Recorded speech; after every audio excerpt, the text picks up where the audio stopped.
Hi friends, welcome back to tasty recipes. ఈ రోజు recipe గుల్ల మైసూర్ పాక్ అండి. టేస్ట్ చాలా బాగుంటుంది, స్వీట్ షాప్ స్టైల్లోనే ఉంటుంది. చిన్న చిన్న టిప్స్ని పాటించినట్టయితే ఫస్ట్ టైం తయారు చేసినా కానీ స్వీట్ షాప్ స్టైల్లోనే మంచి కలర్ వస్తుంది, అలాగే మంచి టెక్స్చర్ కూడా ఉంటుంది. ఫస్ట్ టైం తయారు చేసుకున్న వాళ్ళు కూడా ఈజీగా తయారు చేసేసుకోవచ్చు. మైసూర్ పాక్ తయారు చేయడం కోసం ముందుగా 1.5 కప్పు శనగపిండిని జల్లించుకోవాలి. శనగపిండి జల్లించుకుంటే ఉండలు లేకుండా కలుపుకోవడానికి వీలుగా ఉంటుందండి. ఇలా జల్లించుకున్న శనగపిండిని పక్కన ఉంచుకొని ఒక మూకుడి తీసుకోవాలి. దీనిలోకి 1.5 కప్పు నూనె, 1 కప్పు నెయ్యి వేసుకోవాలి. నూనె నెయ్యి కలిపి 2.5 కప్పులు అవ్వాలి. ఒకవేళ నేతి మైసూర్ పాక్ తయారు చేసుకుంటాము అనుకుంటే 2.5 కప్పులు కూడా నెయ్యి వేసేసుకోవచ్చు. ఇప్పుడు జల్లించుకున్న శనగపిండిలోకి 2 గరిటెలు ఈ నెయ్యి వేసుకోవాలి. పిండిలో నెయ్యి వేసి కలుపుకోవడం వల్ల పిండి అంతా కూడా రవ్వ రవ్వగా ఉంటుంది. ఇలా రవ్వలాగా ఉన్నప్పుడు మనం పాకంలో వేసి కలుపుకున్నప్పుడు ఈజీగా దాంట్లోకి మిక్స్ అవుతుంది. చూసారు కదా, ఇలా గరిటతో బాగా మిక్స్ చేసుకోవాలి. ఒకవేళ ఇలా నెయ్యి దీంట్లో మిక్స్ అవ్వట్లేదు, స్పూన్తో కలపడం అవ్వట్లేదు అనుకుంటే చేత్తో కూడా కలుపుకోవచ్చు.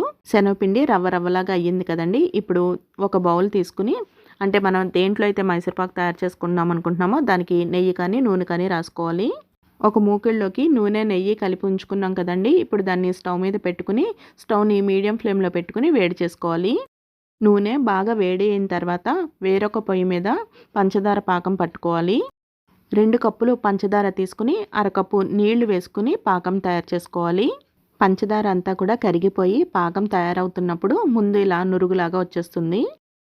ఇప్పుడు కొంచెం పాకంని తీసుకుని ఇలా గరిటతో ఇలా వంచినప్పుడు డ్రాప్స్ లాగా పడతాయి. అంటే మనకి తీగ పాకం రావడానికి కొంచెం టైమే పడుతుంది. ఇప్పుడు చాలా ఫాస్ట్గా పాకం రెడీ అయిపోతుందండి. చాలా జాగ్రత్తగా చేసుకోవాలి. ఇలా చెక్ చేస్తున్నప్పుడు బాగా సాగుతున్నట్టుగా ఉంటుంది.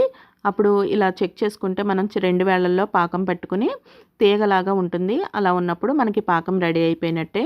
ఇప్పుడు రెడీ చేసుకున్న ఈ శనగపిండిని ఈ పాకంలో వేసేసుకుని గరిటతో కంటిన్యూస్గా కలుపుకుంటూ బాగా సాఫ్ట్గా క్రీమీ టెక్స్చర్ వచ్చేలాగా కలుపుకోవాలి.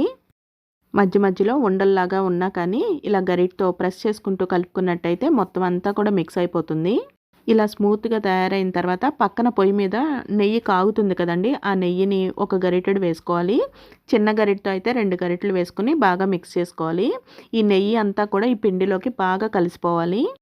మైసూర్ పాక్ బాగా గుల్లగా రావాలి అంటే 2 పొయ్యిల మీదవి కూడా వేడిగా ఉండాలి. అంటే నెయ్యి వేడిగా ఉండాలి, అలాగే మనకి ఈ పాకంలో ఉన్న శనగపిండి కూడా బాగా వేడిగా ఉండాలి. అలా ఉన్నప్పుడే మనకి గుల్ల మైసూర్ పాక్ పర్ఫెక్ట్గా వస్తుంది. చూసారు కదా, ఈ నెయ్యి అంతా కూడా ఈ పిండిలోకి బాగా కలిసిపోయింది. ఇప్పుడు మళ్ళీ ఇంకొక గరిటె తీసుకుని దీనిలో వేసుకోవాలి.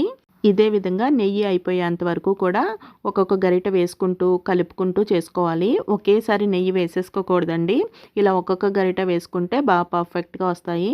నెయ్యి అయిపోయే వరకు ఇలాగే వేసుకోవాలి. లాస్ట్లో మిగిలిన నెయ్యి అంతా వేసేసుకుని ఫాస్ట్గా కలిపేసుకోవాలి.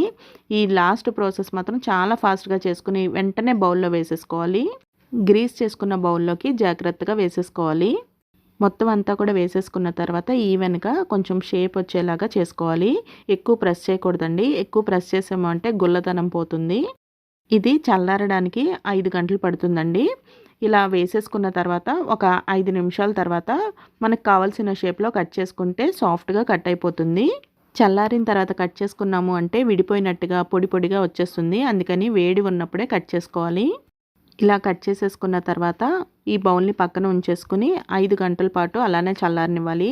మధ్యలో తీసాము అంటే విడిపోయినట్టుగా అయిపోతుంది. 5 గంటల తర్వాత చెక్ చేస్తే నాకు మైసూర్ పాక్ చల్లారిపోయిందండి. ఇప్పుడు మళ్ళీ ఒకసారి చాకుతో ఈ ఘాట్ల మీద మళ్ళీ ఒకసారి ఘాట్లు పెట్టుకోవాలి. ఇప్పుడు మైసూర్ పాక్ ముక్కల్ని తీసుకునేటప్పుడు మధ్యలోవి కాకుండా చివర్లో ఉన్నవి ఫస్ట్ ట్రై చేయాలి. చివర్లు తీసుకుంటే మనకి తీసుకోవడానికి వీలుగా ఉంటుంది. మళ్ళీనేమో పొడి పొడిగా రాలిపోకుండా ఉంటుంది. చూసారు కదండి, స్వీట్ షాప్ స్టైల్లోనే మధ్యలో మంచి కలర్ వచ్చి పైన కింద కూడా ఎల్లో కలర్లో ఈ మైసూర్ పాక్ని కట్ చేసుకునేటప్పుడు కావలసిన సైజులో కట్ చేసుకోవాలండి. ఒకవేళ చల్లారిన తర్వాత కట్ చేద్దామన్నా కానీ విడిపోతాయి. అందుకని ముందే మనకి ఏ షేప్ కావాలి, ఏ సైజ్ కావాలి అని డిసైడ్ చేసుకుని కట్ చేసుకోవాలి. చూసారు కదండి, స్వీట్ షాప్ స్టైల్లో మైసూర్ పాక్ రెడీ అయిపోయింది. మరొక ఇంట్రెస్టింగ్ అండ్ టేస్టీ రెసిపీతో మళ్ళీ కలుద్దాము. Thank you for watching food re channel.